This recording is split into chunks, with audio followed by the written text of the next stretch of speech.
Clóvis Pessoa, tenho 39 anos, sou nascido e criado aqui no Forte Príncipe da Beira. A minha infância toda foi vivida aqui. Estudei, né, aqui na Escola General Sampaio, e hoje eu estou me dedicando mais à questão de pesquisa sobre a questão da história, né, o território nosso hoje, que é o território quilombola, dentro da comunidade Forte Príncipe da Beira. A lembrança mais antiga assim, de infância que eu lembro são de tempos de muitas crianças, né? Amigos hoje que não estão mais entre nós assim, outros que saíram procurando oportunidades, né? Mas essa lembrança assim, são de muita criança brincando, sem preocupação nenhuma, né? Essa é a lembrança. E os dias, todos os dias após a aula, eu lembro assim que juntava todo mundo para tomar banho de rio, né? Era festa e depois das 4, futebol. As lembranças como de infância que a gente passa a ver assim é a questão da fartura que a gente tem na comunidade também, né? A orientação que eu lembro assim, a orientação dos nossos pais, principalmente do meu assim no sentido de preservar a história que a gente tem, procurar conhecer mais a nossa história. E o que a gente passa a ver e vivenciar hoje é que, lamentavelmente, muitas dessas histórias a gente perdeu porque a gente não deu atenção, né, muito aos nossos pais, aos nossos anciões que já se foram, né?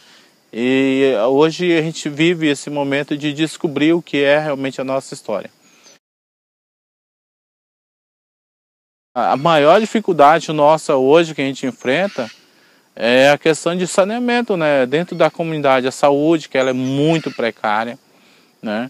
O Exército hoje mal tem para eles, né? E assim, a assistência do município não chega para nós, né? O município realmente ele não se preocupa com a questão quilombola dentro do seu município, né? Os gestores não olham para isso. A comunidade Forte Príncipe da Beira hoje ela não se restringe somente à questão do forte, né, a fortaleza, mas aos outros sítios que a gente tem ao redor do forte, né, aos outros pontos aqui, no caso, esse forno aqui, né, Paiol, Forte de Bragança, que é lá em Conceição, né, Labirinto, e outras trilhas que a gente vai descobrindo, né, a gente vai divulgando ela aos poucos, né, para que as pessoas também tenham conhecimento do que é a nossa história e como a nossa história se faz, né.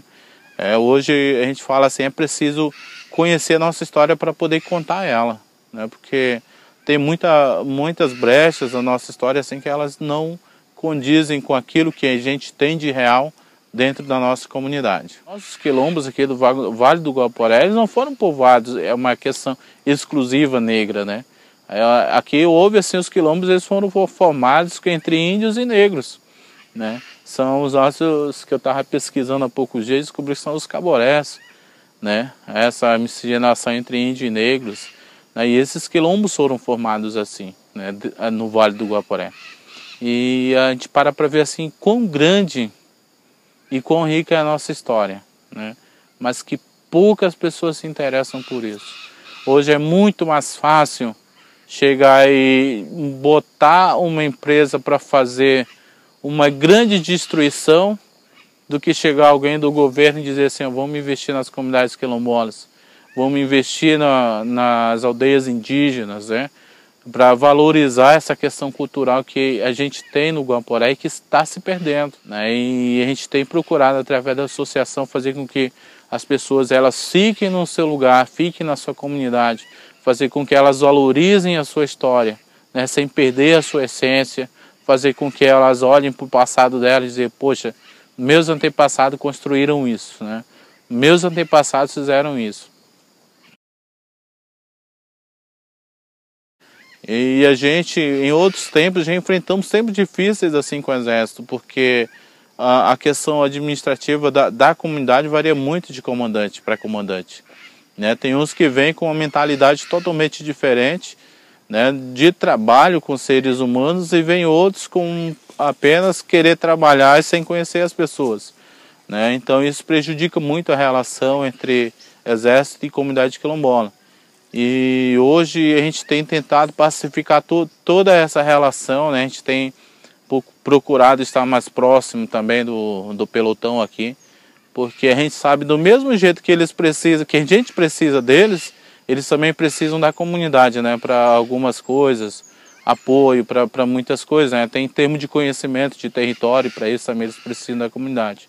Isso mudou bastante porque antigamente a gente tinha um problema, cada vez que chegava um comandante, ele chegava assim, ó, hoje vocês vão ficar, né, ou então daqui 6 meses vocês vão embora, todo mundo vai embora, né. E o que mudou assim de verdade, que a gente percebeu assim que foi para muito melhor, essa questão, a gente aceitar a diferença dos outros, mas também que o governo, através da Procuradoria Federal, se inteirar dessa questão quilombola dentro da comunidade, né? Fazer com que pare essa questão, ó, o ano que vem vocês vão embora. Né? Hoje a comunidade, ela não, as outras autoridades, os outros povos, eles não podem chegar aqui e dizer, ó, vocês vão embora, como antes era feito. Aqui assim é a questão linha dura de outros comandantes com relação a isso. A vontade, o desejo que eles tinham de tirar todo mundo daqui, né? Hoje a comunidade quilombola, essa certificação nos garantiu o direito de permanecer, né, onde a gente está, né, que a comunidade ela viva daquilo que ela pode viver na comunidade, daquilo que ela faz, né, e graças a Deus isso tem dado certo. A grande diferença é essa, fazer com que as grandes autoridades, né, o pessoal lá fora reconheça o direito dos quilombolas de permanecer no seu território. Aqui a gente já teve várias situações, né, muitas a gente resolve conversando, dialogando aqui mesmo, né? Mas tem alguns que eles não nos permitem o diálogo nesse sentido. Um dos casos assim mais marcante aqui foi quando instalaram aquela cerca, né, ali do lado do museu, fechando o acesso às escolas aos alunos e aos professores. Né? E teve caso ali muitas vezes, algumas vezes, de professores serem ameaçados de serem presos por eles não se subordinarem àquilo que eles estavam querendo, né? Já teve casos de pais de alunos serem ameaçados com armas porque eles não se subordinavam à vontade daquilo que eles queriam que fosse feito, né? E a gente para ver assim que essa questão, depois desses embates, houve uma atuação muito grande por parte da Procuradoria Federal em cima dessa questão. É tanto que dessa questão toda se criou, esse problema todo, hoje essa questão território aqui da comunidade quilombola Forte Príncipe da Beira, hoje ela está na justiça, por conta desses atritos que existiram no passado, né? E a gente passa para ver assim que hoje os nossos dias atuais eles estão mais tranquilos, né? São mais leves, existe um respeito de ambas as partes com relação a isso, né? Mas no passado foi muito, muito complicado. Quando construíram esse forte, se colocou assim que o forte ele foi construído com 200 operários, né? É uma parte da história que se perdeu, que ninguém contou, né? Uma obra gigantesca com 200 operários, tu não tinha condições de construir para 7 anos. 7 anos de construção com 200 operários, né? O que foi feito? Para cá vieram para mais de 1.000 escravos trabalhar nesse forte. E pelo que a gente descobriu, foram para mais de 1.000 escravos e 5.000 para mais de 5.000 índios que foram escravizados na construção desse forte, né? Aí tu para ver, o português chegou e invadiu, diz ele que descobriu o Brasil, né? Quando na verdade ele tomou o país, tomou uma nação dos seus verdadeiros donos. Hoje existem leis, existem decretos, cuidando, protegendo, num papel muito bonito da questão quilombola. Mas existe a questão do preconceito, porque o negro, tu olha para o negro assim, ele não pode ter nada, né?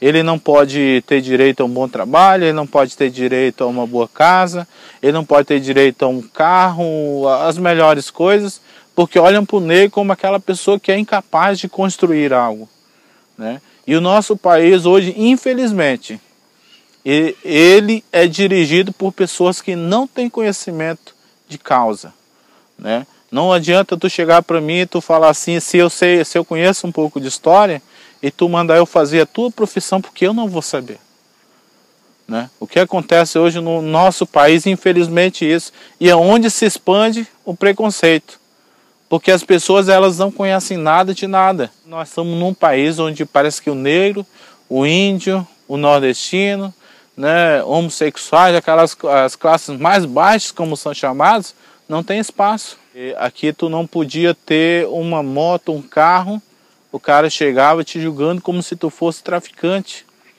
porque tu trabalhou, tu pescou, tu foi na roça para comprar um bem para ti, e o cara chegava e te fiscalizar como se tu fosse traficante, né? Porque para alguns do passado, esses comandantes do passado, tu não poderia ter bem nenhum. A obra mais magnífica dos portugueses está aqui, Forte Príncipe da Beira, né? Eu acredito que nenhum dos senhores chegou a levantar aquela pedra. Quem fez? Foi o negro, o índio, que levantaram aquelas pedras. E tu para ver hoje os governos, os gestores, os municípios podem ganhar muito mais, né, nas suas ações por meio de fazer esse atendimento aos quilombolas, aos indígenas, né, podem ser vistos como municípios, amigos, parceiros, mas nós não temos isso, né? A gente luta uma causa e a gente não desiste porque a gente tem um sonho. Acho que mesmo o sonho dos antepassados ele ainda existe hoje, que é o sonho de uma verdadeira liberdade, né? E essa liberdade a gente está construindo. É que há poucos dias a gente levou os alunos no labirinto. E eu já levei outras pessoas no labirinto, e quando essas pessoas descem no labirinto, muitas delas desmaiam, né? Outras passam mal lá dentro, né? Já levei pessoas de ver gente andando lá dentro, ouvir vozes, né? E dessa vez que a gente foi com o professor Carlos, os alunos da escola, a diretora Cleonice, eles estavam tirando foto num portal que tem lá, e lá tem uma árvore. E essa árvore ela foi cortada e descascada um pedaço dela. E eles tiraram 4 fotos na sequência. Na 5ª foto que eles tiraram, apareceu algo muito semelhante a um rosto naquele corte na árvore. E hoje eu passei lá e mostrei pro pessoal, o corte está lá. Mas na foto do professor tem uma espécie de rosto, uma imagem na árvore.